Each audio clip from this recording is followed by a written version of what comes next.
Hello ladies and gentlemen welcome to the Guy Channel ហើយនេះគឺជាភាពបន្ទាប់នៃរឿងដើម្បីរស់របស់យើង Admin ពិតជាអរគុណសម្រាប់ការចូលចិត្តរឿងរបស់ដាជនពិសេសគឺជាការ like subscribe and comment យ៉ាងណាក៏ដោយក៏អរគុណទៅដល់អ្នកផាកវេ Admin មានដូចជា Odop យឿន 4000 រៀល ពាន់ច័ន្ទហេង 4000 រៀល និង ឈីស៊ីយុត 460 រៀល បាទពិតជាអរគុណធំការចាក់ចោមអរគុណពលជ័យមានសេរីសុខស្ដីជួបតែសេចក្ដីសុខគឺថាកាហ្វេលើកនេះឆ្ងាញ់តែម្ដងគឺយើងដោយនេះកុំឲ្យខាតពេកតោះចាប់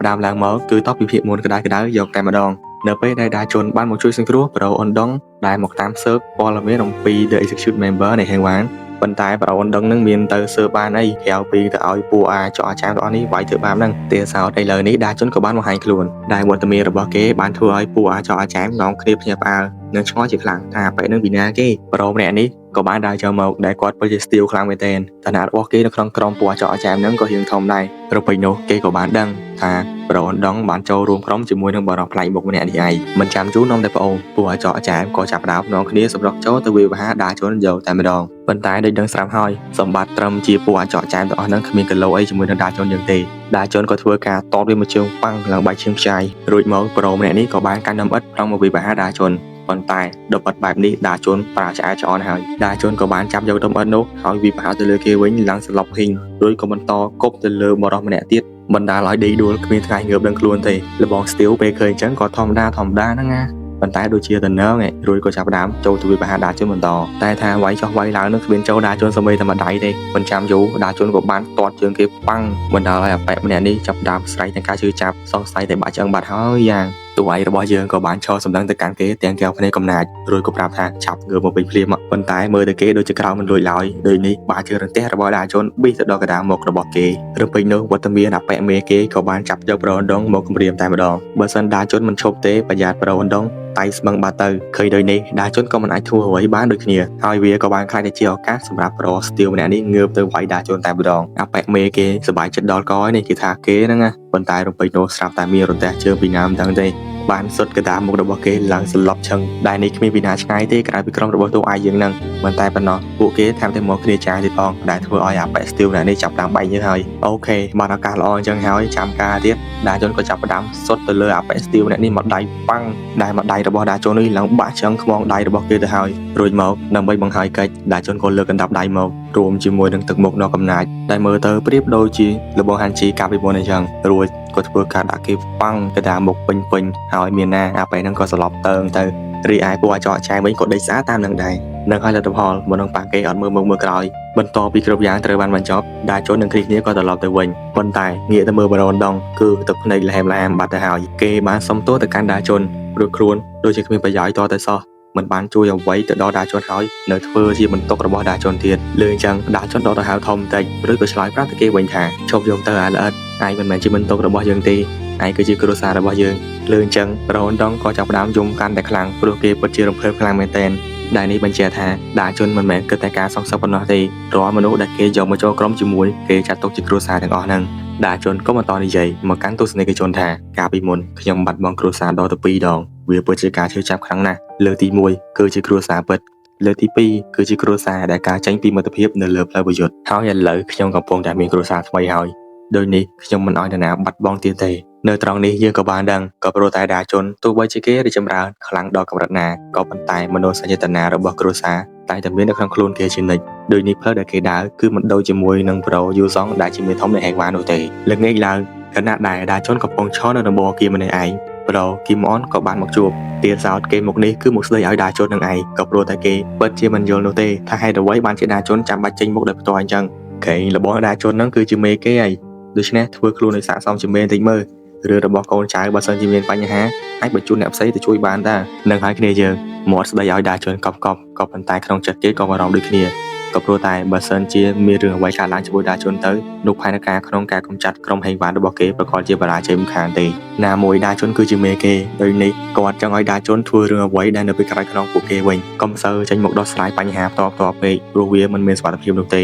គិតទៅពេលសម្ដីរបស់លបងគីមွန်ដូចជាត្រូវដែរគ្នាយើងដឹងស្រាប់ហើយឲ្យតែសេរីមេមិនដែលចេញមកដោះស្រាយបញ្ហាតូចតាចទេតោះតែបញ្ហាណាដែលធ្ងន់ធ្ងរខ្លាំងទើបគេចេញមកដោះស្រាយក៏ប៉ុន្តែលបងដាជនឥឡូវគឺជាករណីពិសេសដាជនខ្វល់ទេ តែគេចង់ធ្វើអីគឺធ្វើនឹងហើយដាជននិយាយទៅកាន់គេវិញណែយើងប្រាប់អញប្រមាណដងហើយយើងមិនមែនជាមេពួកឯងទេលើដូចនេះលបងគីមុនគឺថាកញ្ញាខួរតែម្ដងក៏ព្រោះតែសម្ដីគេនិងសម្ដីដាជនគឺចាក់អត់ចូលគ្នាទេត្រពេញនោះសមាជិកពួកគេម្នាក់បានចូលមកប្រាប់ថានៅជាន់ទី1នៃអាគារពួកគេកំពុងមានបញ្ហាហើយឃើញដូចនេះប្រូគីមុនក៏និយាយជំនួសដាជនផ្លែតែម្ដងឲ្យគ្នាយើងទៅទប់ទល់សិនទៅមូលហេតុដែលគាត់និយាយចឹងក៏ព្រោះតែខ្លាចដាជននឹងចាញ់មុខដោយផ្ទាល់ទៀតបានទេលបងដាជននេះហ៎ហើយឡើងងាកមកជាន់ទី1នៃអាគាររបស់ពួកគេវិញគឺថានៅពេលនេះមានបរិបទម្នាក់កំពុងតែមកក្លុកហើយមើលទៅគាត់ពិតជាកម្លាំងខ្លាំងមែនទែនសមាជិកដាជនប្រមាណអ្នកនេះមិនអាចទប់ទល់ជាមួយនឹងគេបានឡើយហើយពាក្យសម្ដីដែលគាត់និយាយគឺឆាប់នាំដាជនមកជួបយើងភ្លាមចៃដល់នេះរំពេញនោះដាជនក៏មកដល់ល្មងលបងគីមុនក៏និយាយថាតើមានរឿងអីអាប៉ែនឹងឈួតមែនប៉ុន្តែបើកលេចទៅមើលដាជ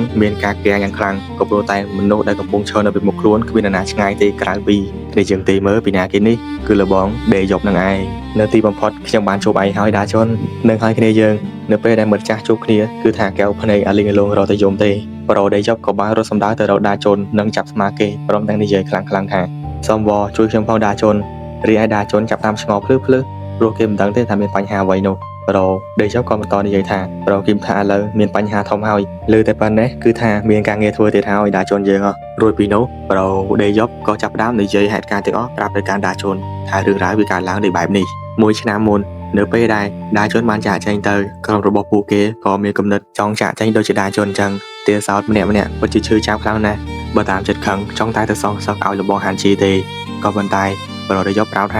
ាវាគ្មានផ្លូវនោះទេហេវ៉ាន់ពិតជាគ្រោះថ្នាក់ណាស់ដូចនេះពួកគេត្រូវតែរក្សាខ្លួនកុំទៅរញ៉េរញ៉ៃជាមួយនឹងហេវ៉ាន់ឲ្យសោះរួចមកពួកគេទាំងអស់ក៏ចាប់ផ្ដើមចែកផ្លូវគ្នាដើរលើផ្លូវជីវិតរៀងៗខ្លួនទៅក៏ប៉ុន្តែរឿងវាមិនទាន់ចប់នោះទេប្រូគីមថានៅតែមានកំហឹងជាមួយនឹងហេវ៉ាន់ជានិច្ចដូចនេះគាត់ក៏បានសម្រេចចិត្តចូលទៅវិភាគហេវ៉ាន់តែម្នាក់ឯងចំពោះលទ្ធផលវិញដូចគ្នាយើងដឹងស្រាប់ហើយគឺថាវាមិនអាចទៅរួចនោះទេក្នុងការយកឈ្នះហេវ៉ាន់នោះមិនតែប៉ុណ្ណោះប្រូគីមថាថែមទាំងត្រូវបានពួកគេចាប់ឃុំខ្លួនទៀតផ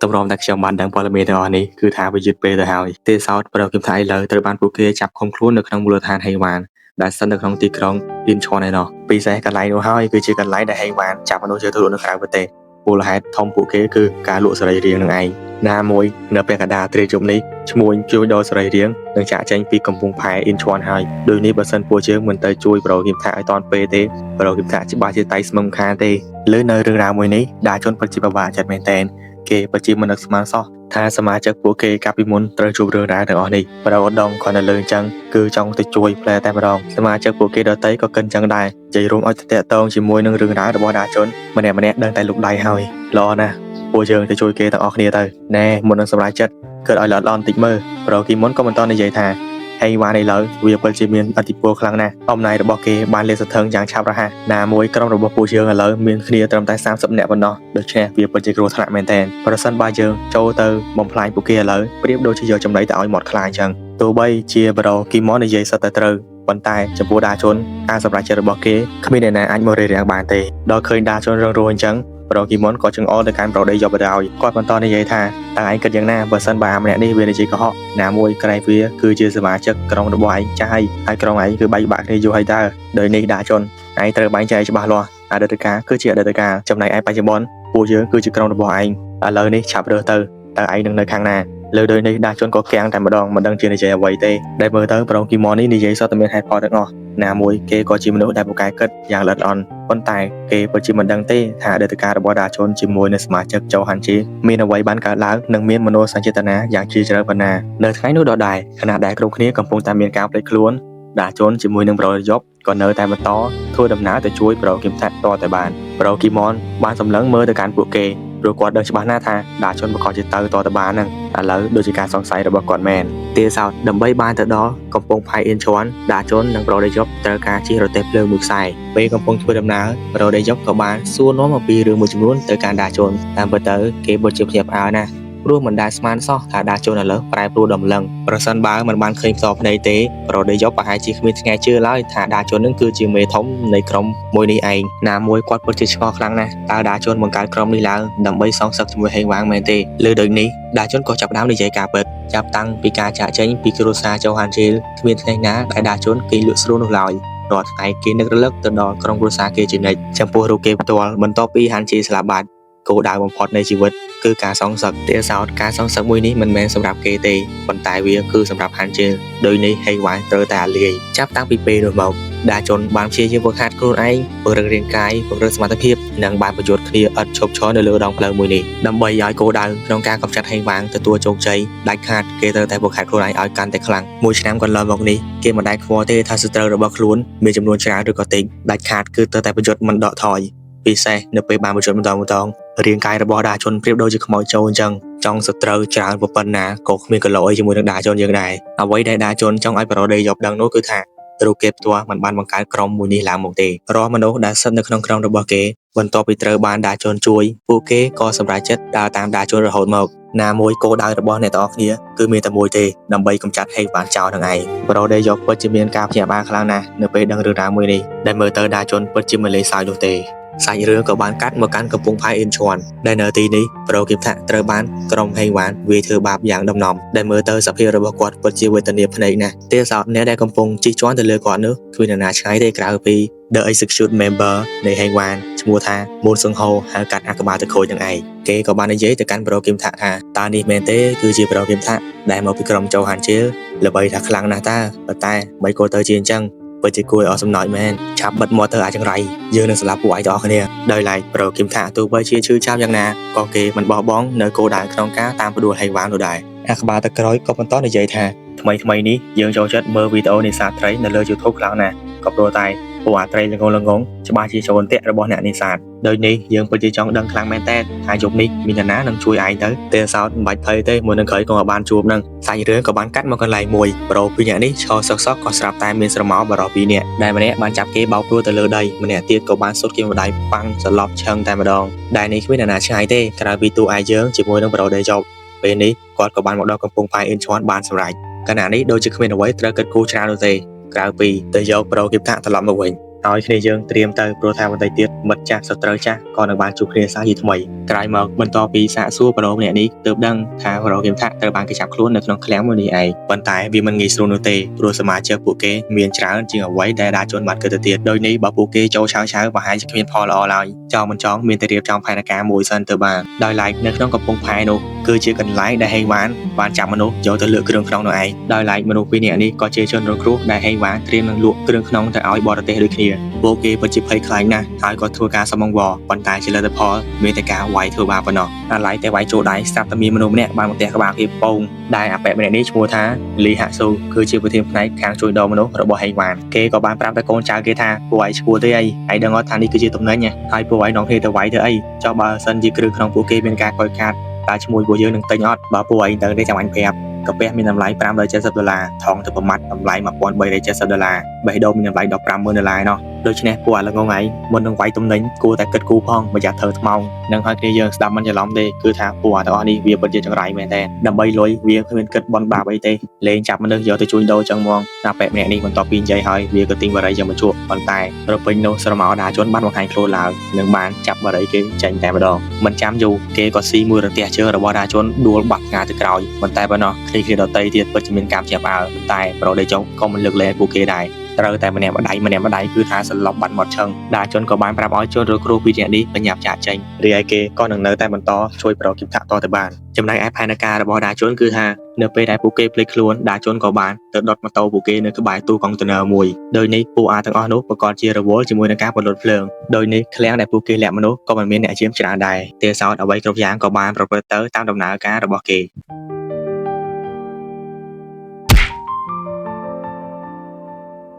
ដាជននិងប្រូដេយកក៏បានមកដល់ឃ្លាំងដែលពួកគេធ្វើការលាក់មនុស្សឃើញសភាពប្រូគីមថាទ្រុឌទ្រោមដាជនពិតជាខឹងខ្លាំងណាស់ពិសេសពួកអាចរៃហេវ៉ាទាំងអស់នេះមិនដឹងចាប់មនុស្សអស់ប្រមាណអ្នកទៅឲ្យទេក្នុងការលក់គ្រឿងក្នុងមិនចាំយូរនំតែបូមឈោតឆាកប្រយុទ្ធគ្នាក៏បានកើតឡើង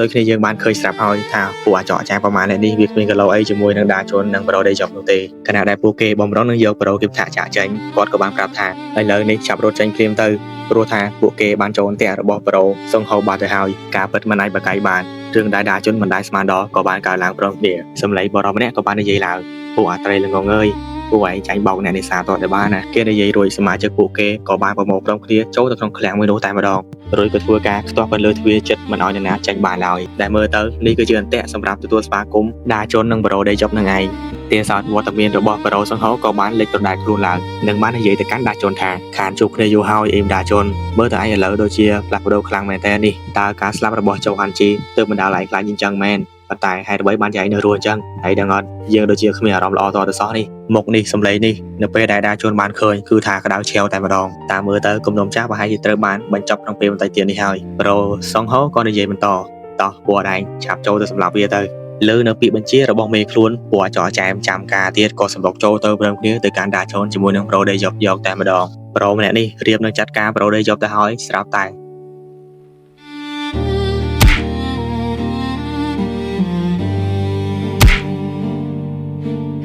ដាជន់ក៏ដាក់គេមួយដៃប៉ាំងខ្ទាតចុង80គីឡូម៉ែត្រដែលកម្លាំងវាយមួយដៃនេះធ្វើឲ្យប្រូដេយកនិងប្រូគីបតាមានការកាំងយ៉ាងខ្លាំងចំពោះដាជន់ពិសេសគឺថាប្រូសង្ហោក៏ចាប់ផ្ដើមផ្លាស់ប្ដូរទឹកមុខយកតែម្ដងដាជន់ក៏បាននិយាយទៅកាន់សង្ហោវិញថាមើលទៅឯងដូចជាមិនសប្បាយចិត្តសោះពេលដែលបានឃើញយើងប៉ុន្តែយើងក៏ប្រាប់ឯងដូចគ្នាថាយើងក៏មិនសប្បាយចិត្តដែរនៅពេលដែលជួបឯងយ៉ាងមិនដែរគ្នាយើងល្អមើលអត់ចង់និយាយថាដាជន់ឥឡូវមិនមែនដូចដាជន់ពីមុនទេអញ្ចឹងបើសិនជាប៉ះត្រៀមទួសាច់ឲ្យហើយទៅយ៉ាងណាក៏ដោយអេដមីនក៏សូមអធិស្ឋានទៅដល់គ្នាយើងចំពោះសម្លេងការសម្រាយបើសិនជាលឺរៀងល្អអញ្ចឹងណាក៏ព្រោះតែ microphone admin វាមិនសូវថ្លៃប្រហែលទេដូចនេះហើយគុណភាពក៏អនតាមនឹងដែរហើយប្រសិនបើគ្នាយើងចង់ប៉ាកាហ្វេ admin អាចប៉ាបានណាតិចក្តីច្រាំងក្តីគឺជាសទ្ធារបស់អ្នកទាំងអស់គ្នាចំណែកឯពេលនេះវេលានេះខ្ញុំបាទ Guy bye bye